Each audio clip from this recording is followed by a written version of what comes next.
നിലനിൽക്കുന്ന സാഹചര്യങ്ങളുമായി നമുക്ക് സമരസപ്പെടാൻ കഴിയാതെ വരുമ്പോഴാണ് സമരങ്ങൾ ഉണ്ടാകുന്നത്.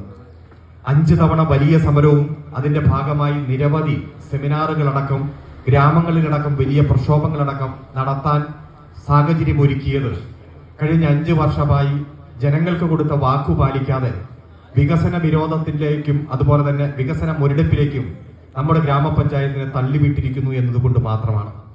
നമുക്കറിയാം, ഏതെങ്കിലും തരത്തിലൊരു വാഗ്ദാനം ഇവർ മുന്നോട്ട് വച്ചത് നടപ്പാക്കിയോ? 2016 നിയമസഭാ തെരഞ്ഞെടുപ്പിൽ ഇടതുപക്ഷ ജനാധിപത്യ മുന്നണി ജനങ്ങൾക്ക് മുന്നിൽ അവതരിപ്പിച്ചത് 600 കാര്യങ്ങൾ അടങ്ങുന്ന പ്രകടന പത്രികയാണ്. ആ പ്രകടന പത്രികയിൽ 590 കാര്യങ്ങൾ ഞങ്ങൾ നടപ്പാക്കി എന്ന് തെളിയിക്കുന്ന പ്രോഗ്രസ് റിപ്പോർട്ട് ഓരോ വർഷവും പുറത്തിറക്കി നമ്മൾ ജനങ്ങൾക്ക് കൊടുത്തു. ഞങ്ങൾ പറഞ്ഞത് ഇന്നതൊക്കെയാണ്, ഞങ്ങൾ ചെയ്തത് ഇന്നതാണ്, ചെയ്തുകൊണ്ടിരിക്കുന്നത് ഇന്നതാണ്. ഓരോ വർഷവും കുട്ടികളുടെ പ്രോഗ്രസ് റിപ്പോർട്ട് മാത്രം കണ്ടിരുന്ന കേരളത്തിലെ ജനത ഗവൺമെന്റിന്റെ പ്രോഗ്രസ് റിപ്പോർട്ട് കണ്ട് മനസ്സിലാക്കി വികസനത്തിന്റെ പുതിയ തലത്തിലേക്ക് നമ്മുടെ നാട് കുതിച്ചു മുന്നേറുന്നത് 2017-ലും 18-ലും 19-ലും 20-ലും നമ്മൾ കാണുകയുണ്ടായി.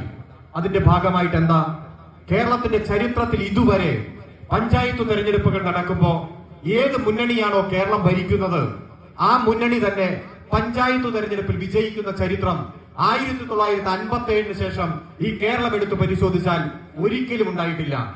എന്നാൽ 2020 കഴിഞ്ഞ പഞ്ചായത്ത് തെരഞ്ഞെടുപ്പിന് നിങ്ങൾക്കറിയാം, കേരളം പിണറായി വിജയന്റെ നേതൃത്വത്തിൽ LDF ഭരിക്കുമ്പോൾ 6 കോർപ്പറേഷനിൽ 5 LDF, 14 ജില്ലാ പഞ്ചായത്തിൽ 12 LDF, 946 ഗ്രാമപഞ്ചായത്തിൽ 601 ഗ്രാമപഞ്ചായത്ത് LDF, മുനിസിപ്പാലിറ്റി ബ്ലോക്ക് LDF തൂത്തുവാരിക്കൊണ്ട് ഈ കേരളത്തിലെ 5 തദ്ദേശ തലത്തിലേക്കും LDF വിജയിക്കാനുണ്ടായ സാഹചര്യം, പ്രിയപ്പെട്ടവരെ, വളരെ പ്രതികൂല സാഹചര്യത്തിലും ജനങ്ങൾക്ക് കൊടുത്ത വാക്ക് പാലിച്ചുകൊണ്ട് കൃത്യമായി അത് ജനങ്ങളെ ബോധ്യപ്പെടുത്തിയത് കൊണ്ടാണ്. നമുക്കറിയാം, സൂചിപ്പിച്ചു, ഇവിടെ ഈ മണ്ഡലത്തിന്റെ മുക്കിലും മൂലയിലും നിരവധി വികസന പ്രവർത്തനങ്ങളുമായി MLAയും MLAയെ നയിക്കുന്ന പ്രസ്ഥാനവും കൃത്യമായി നേതൃത്വം കൊടുത്ത് മുന്നോട്ട് പോകുന്നുണ്ട്.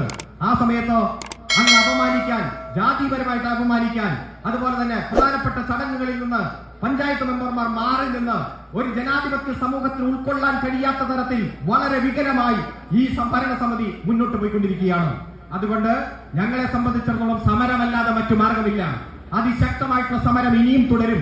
ജനങ്ങളെ സംഘടിപ്പിക്കും. ജനങ്ങൾക്ക് കഴിഞ്ഞ തവണ പറ്റിയ തെറ്റ് ജനങ്ങൾക്ക് തിരുത്തും. വർദ്ധിത വീര്യത്തോടെ ഞങ്ങൾ തിരിച്ചു വരും. അങ്ങനെ തിരിച്ചു വരുമ്പോഴും ചില കാര്യങ്ങൾ ഞങ്ങൾ മനസ്സിൽ കുറിച്ചിട്ടുണ്ട്.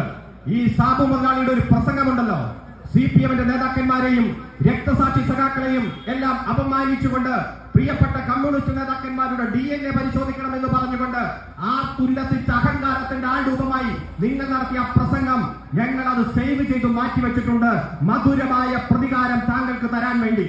നാം കണ്ടില്ലേ, ഇപ്പോ രാഹുൽ മാങ്കൂട്ടിൽ UDF-ന്റെ നേതാവ്, യൂത്ത് കോൺഗ്രസിന്റെ നേതാവ്, നമ്മൾ പൊതിച്ചോറുകൾ വീട് വീടാന്തരം കയറിയിറങ്ങി ഈ സംസ്ഥാനത്തെ ആശുപത്രിയിൽ കിടക്കുന്ന ക്യാൻസർ രോഗികൾ അടക്കമുള്ള പട്ടിണിപ്പാവങ്ങളുടെയും അവരുടെ കുടുംബത്തെയും സഹായിക്കാൻ വേണ്ടി നടത്തുന്ന മഹത്തായ പ്രവർത്തനം, ഐക്യരാഷ്ട്രസഭ വരെ പ്രോത്സാഹിപ്പിച്ച പദ്ധതി ഇന്ന് മയ്യന്നൂർ ഗ്രാമപഞ്ചായത്തിലെ DYFI സഖാക്കൾ പൊതിച്ചോർ ശേഖരിച്ചുകൊണ്ടിരിക്കുകയാണ്. ആ പദ്ധതിയെ അനാശാസ്യം എന്ന് പറഞ്ഞ് കളിയാക്കിയ യൂത്ത് കോൺഗ്രസ് നേതാവിനെ നമ്മൾ കണ്ടു. നമ്മൾ എങ്ങനെയാ പ്രതികരിച്ചേ? അനാശാസത്തിന്റെ പേരിൽ ആ യൂത്ത് കോൺഗ്രസ് നേതാവിനെ പുറത്താക്കിയ വാർത്ത അച്ചടിച്ചു വന്ന പത്രത്താൾ ഉപയോഗിച്ചുകൊണ്ട് ആയിരക്കണക്കിന് ചോറുപൊതികൾ പൊതിഞ്ഞ് ഇതേ മെഡിക്കൽ കോളേജിൽ എത്തിച്ചുകൊണ്ട് മധുരമായ പ്രതികാരം കൊടുത്ത പ്രസ്ഥാനമാണ്. ആ പ്രസ്ഥാനം പറയുന്നു, ഞങ്ങളുടെ പ്രിയപ്പെട്ട സഖാക്കളെ, രക്തസാക്ഷി സഖാക്കളെ അപമാനിച്ച, അവഹേളിച്ച സാബു മുതലാളിക്കും ഞങ്ങൾ ഒരു പ്രതികാരം കാത്തു സൂക്ഷിച്ചിട്ടുണ്ട്. അത് ഈ പഞ്ചായത്ത് തെരഞ്ഞെടുപ്പോടൊപ്പം തന്നെ, വരാൻ പോകുന്ന തെരഞ്ഞെടുപ്പോടൊപ്പം തന്നെ ഞങ്ങൾ തരും. അതിനുവേണ്ടി നീ ഉണ്ടായിരിക്കണം എന്ന് മാത്രം അഭ്യർത്ഥിച്ചുകൊണ്ട് ഈ സമരത്തിൽ പങ്കെടുത്ത മുഴുവൻ സഖാക്കളെയും അഭിവാദ്യം ചെയ്തുകൊണ്ട് ഞാൻ എന്റെ വാക്കുകൾ അവസാനിപ്പിക്കുന്നു. സഖാക്കളെ അഭിവാദ്യങ്ങൾ.